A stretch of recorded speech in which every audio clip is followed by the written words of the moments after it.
다 같이 사도신경으로 우리의 신앙을 고백하겠습니다. 전능하사 천지를 만드신 하나님 아버지를 내가 믿사오며 그 외아들 우리 주 예수 그리스도를 믿사오니 이는 성령으로 잉태하사 동정녀 마리아에게 나시고 본디오 빌라도에게 고난을 받으사 십자가에 못 박혀 죽으시고 장사한 지 사흘 만에 죽은 자 가운데서 다시 살아나시며 하늘에 오르사 전능하신 하나님 우편에 앉아 계시다가 저리로서 산자와 죽은 자를 심판하러 오시리라.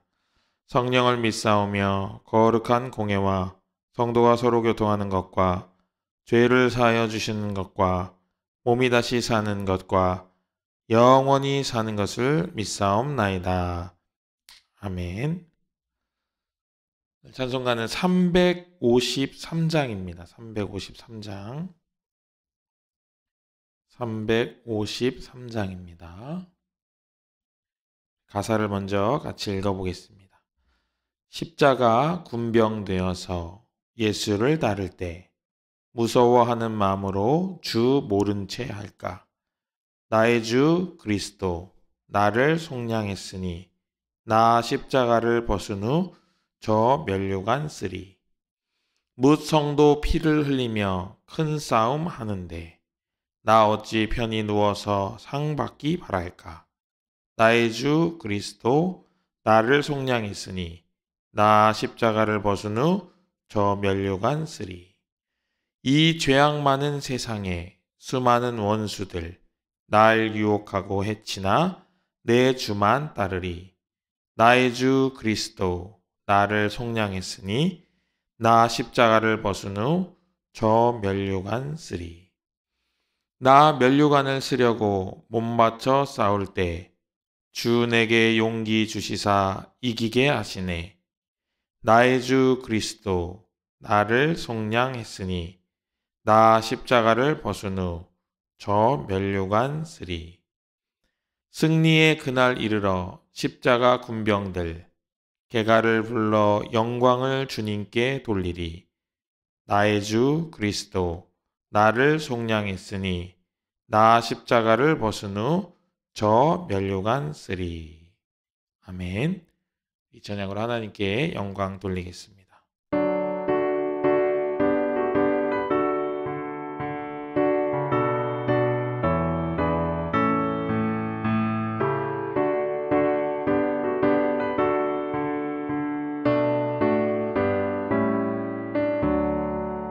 십자가 군병되어서 예수를 따를 때 무서워하는 마음으로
하나님께서 우리에게 주시는 말씀은 출애굽기 24장 1절부터 11절의 말씀입니다.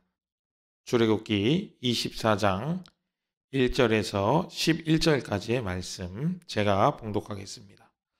또 모세에게 이르시되 너는 아론과 나답과 아비후와 이스라엘 장로 70명과 함께 여호와께로 올라와 멀리서 경배하고 너 모세와 여호와께 가까이 나오고 그들은 가까이 나오지 말며 백성은 너와 함께 올라오지 말지니라. 모세가 와서 여호와의 모든 말씀과 그의 모든 율례를 백성에게 전하매 그들이 한 소리로 응답하여 이르되 여호와께서 말씀하신 모든 것을 우리가 준행하리이다. 모세가 여호와의 모든 말씀을 기록하고 이른 아침에 일어나 산 아래에 제단을 쌓고 이스라엘 12지파대로 12기둥을 세우고 이스라엘 자손의 청년들을 보내어 여호와께 소로 번제와 화목제를 드리게 하고 모세가 피를 가지고 반은 여러 당분에 담고 반은 제단에 뿌리고 언약서를 가져다가 백성에게 낭독하여 듣게 하니 그들이 이르되 여호와의 모든 말씀을 우리가 준행하리이다. 모세가 그 피를 가지고 백성에게 뿌리며 이르되 이는 여호와께서 이 모든 말씀에 대하여 너희와 세우신 언약의 피니라. 모세와 아론과 나답과 아비후와 이스라엘 장로 70인이 올라가서 이스라엘의 하나님을 보니 그의 발 아래에는 청옥을 편 듯하고 하늘같이 청명하더라. 하나님이 이스라엘 자손들의 존귀한 자들에게 손을 대지 아니하셨고 그들은 하나님을 뵙고 먹고 마셨더라. 아멘. 우리가 오늘 일정 가운데에서 특별한 사람을 만나기로 되어 있다면 아마 우리 마음은 어제부터 아니면 며칠 전부터 조금 다른 마음 상태가 되었을 것입니다.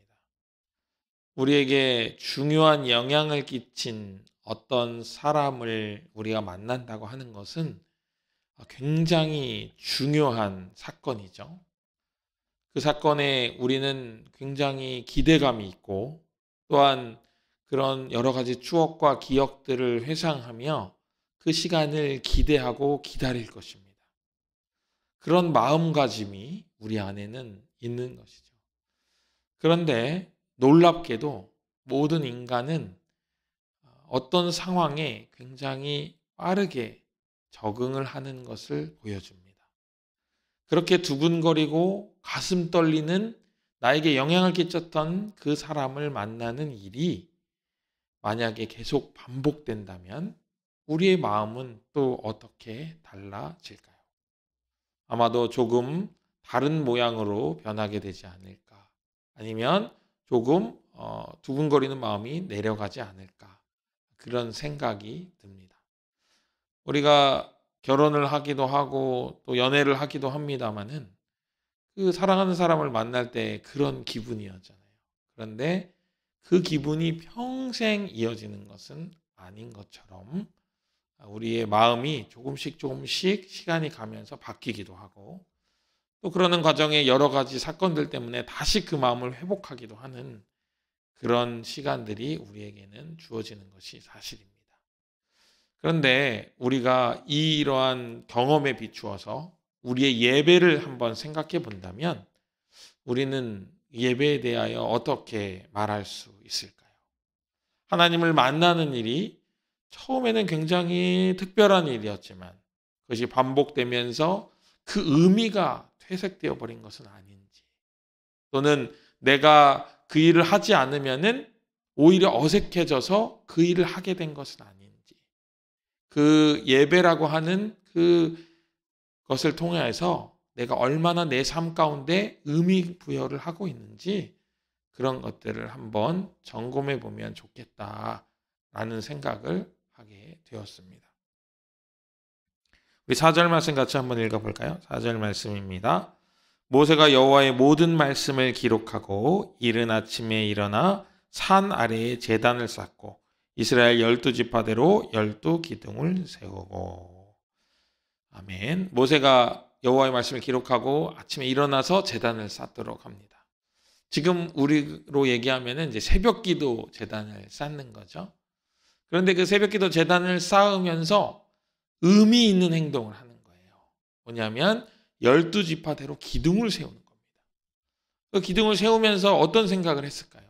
이 기둥은 누구를 위한 기둥, 이건 누구를 상징하는 기둥, 이것은 누구를 떠올리게 하는 기둥. 그때 그 지파에 누구랑 이런 일이 있었지 하면서 그것을 세워가지 않을까요? 아마 굉장히 의미 있는 그런 시간이었을 것입니다. 그리고 그 의미를 되새기면서 그런 일들을 할 수 있었겠죠.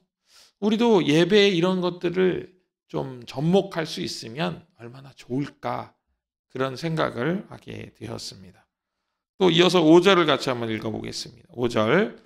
이스라엘 자손의 청년들을 보내어 여호와께 소로 번제와 화목제를 드리게 하고. 아멘.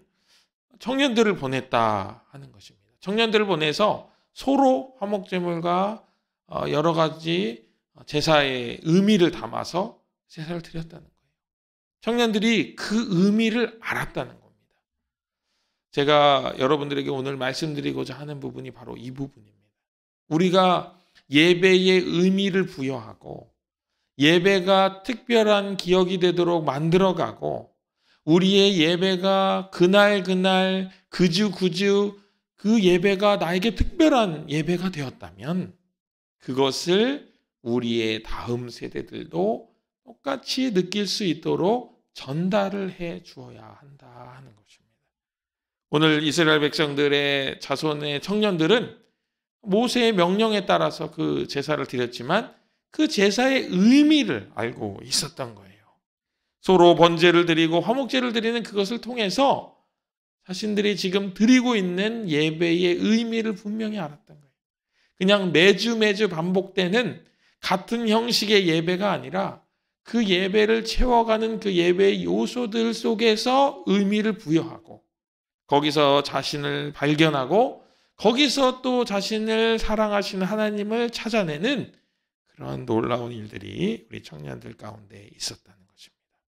바로 이것이 신앙이 전승되는 과정이라고 생각합니다. 전승이라는 말은 무엇을 물려주어서 그것을 이어가게 하는 거예요. 그걸 전승이라고 부릅니다. 만약에 신앙이 기술이었다면은 기술은 이렇게 반복하고 원리를 알려줘가지고 그것을 숙달되게 해서 어떤 그 세밀한 부분까지 잘 해낼 수 있도록 만들어가는 것이었겠지만 신앙은 그런 기술과는 좀 다릅니다. 보여주어야 하고 의미를 부여해 주어야 해요. 그냥 예배를 드려야 돼, 예배 드리지 않으면 안 돼, 이 말로는 다 설명될 수 없는, 이 예배는 이런 예배이고 이 예배를 드림을 통해서 무엇이 이루어지고 우리 안에 어떤 내적인 변화가 일어나고 이 예배의 이런 요소들 가운데 어떤 것들이 있다 하는 것을 알려주는 것이 굉장히 중요하다 하는 것입니다. 제가 다른 교회에 있을 때 우리 중국인 유학생들을 담당해서 매 주일 오후에 중국인 유학생들과 함께 예배드렸던 적이 있습니다.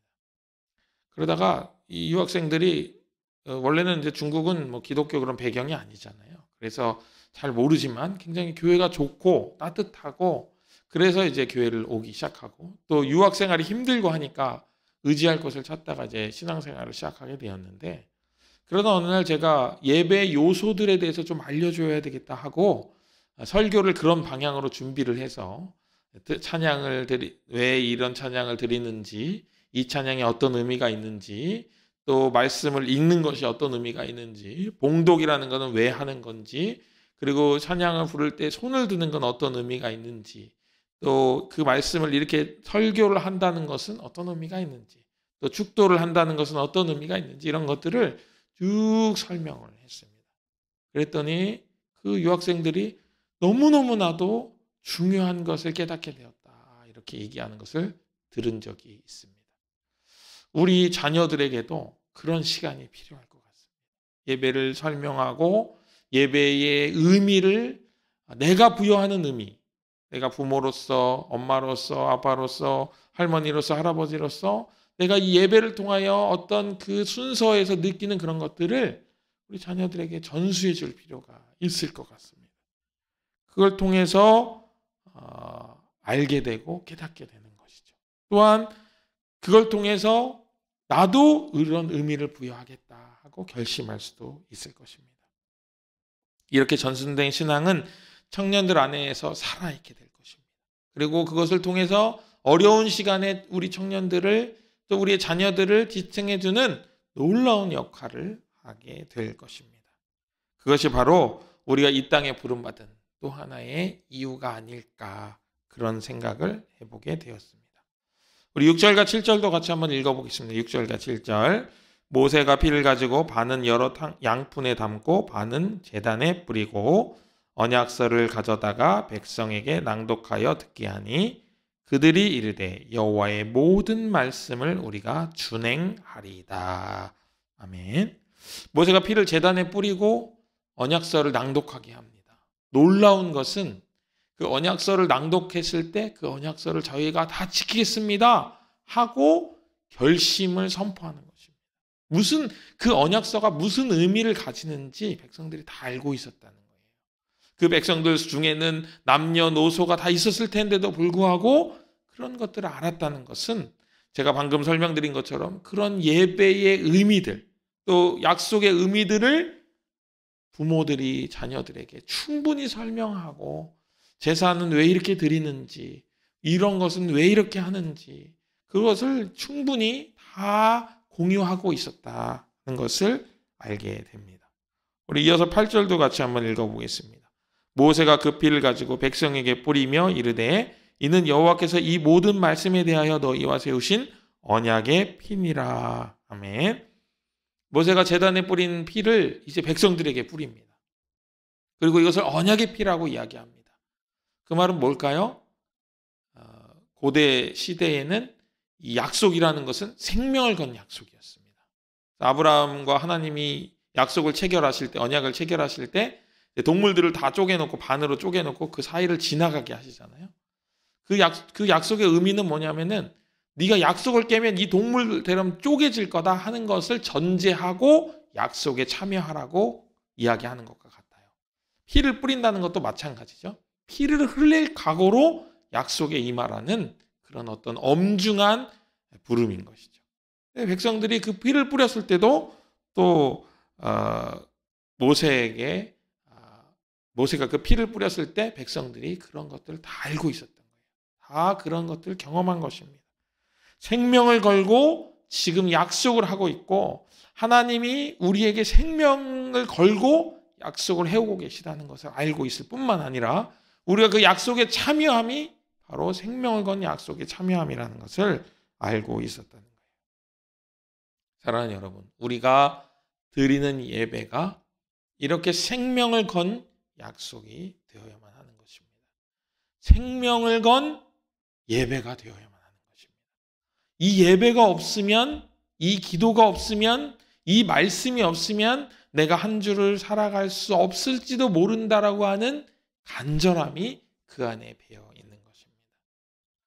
하나님께서는 마음이 상한 사람의 기도를 기뻐하셔요. 왜 그러냐면 그 안에는 그 간절함이 있기 때문입니다. 저도 생각해 보면 제가 가장 은혜 받았던 예배는 제가 간절했던 예배인 것 같습니다. 그냥 편안하게 구태의원하게 드렸던 예배에서는 큰 은혜를 받기가 어려워요. 그러나 하나님께 간절함으로 나아갔던 예배는 하나님께서 꼭 그 보응으로 큰 은혜를 주셨다 하는 것입니다. 그 간절함이 하나님의 마음을 움직이고 하나님께서 은혜를 베풀어 주시도록 그렇게 그 하늘의 보좌를 움직였다. 이렇게 볼 수 있는 것이죠. 여러분, 우리의 예배는 어떠합니까? 우리가 이 새벽 드리는 이 예배는 어떠합니까? 우리가 매주일 드리는 예배는 어떠합니까? 우리가 그것을 한번 생각해 볼 필요가 있다고 느껴집니다. 하나님께서 우리에게 원하시는 예배는 우리의 간절함이, 우리의 생명을 드릴 각오가, 그런 진지함이 묻어있는 예배가 아닐까 한번 생각해 봅니다. 물론 마음 편하고 정말 평안한 마음으로 기쁘게 드리는 예배도 하나님 너무나도 기뻐하십니다. 동시에 우리가 간절함으로 정말 드리는 예배로 인하여서 우리는 더 큰 은혜를 하나님께 선물로 받게 됩니다.